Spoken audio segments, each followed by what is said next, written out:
خبر شامل کرتے ہیں منڈی بہاؤدین سے۔ ہمیں رپورٹ کیا ہے عنایت اللہ انجم کلیر نے۔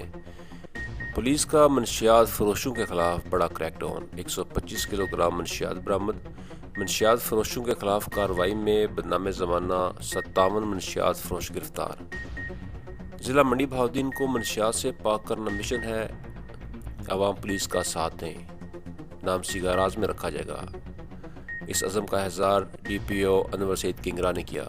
تفصیلات کے مطابق ڈی پی او انور سعید کنگرا کی ہدایت پر ضلع پولیس نے ضلع میں بڑے پیمانے پر منشیات فروشوں کے خلاف کریک ڈاؤن کرتے ہوئے 57 بدنام زمانہ منشیات فروش گرفتار کیے، جن کے قبضہ سے 125 کلو گرام چرس برآمد کر کے مختلف تھانہ جات میں مقدمات درج کیے۔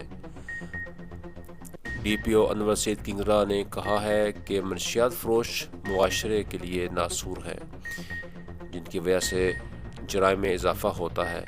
ان کا کہنا تھا کہ ضلع کو منشیات سے پاک کرنا ہمارا مشن ہے، اور اس ضمن میں ضلع بھر کے تمام تھانہ جات کے ایس ایچ اوز کو واضح ہدایات جاری کر دی گئی ہیں کہ وہ منشیات فروشوں کے کلا کما کے لیے تمام وسائل بروئے کار لائیں۔ ضلع میں منشیات فروشوں کے خلاف گھیرا تنگ کر کے منشیات فروشوں کے خلاف کریک ڈاؤن کا آغاز کر دیا گیا ہے۔ انہوں نے مزید بتایا کہ میانہ گوندل پولیس نے 26 کلو گرام چرس برآمد کر کے مقدمات درج کیے، جس پر ایس ایچ او تھانہ میانہ گوندل اور ان کی ٹیم کو 25,000 روپے نقد اور تعریفی سرٹیفکیٹ سے نوازا گیا۔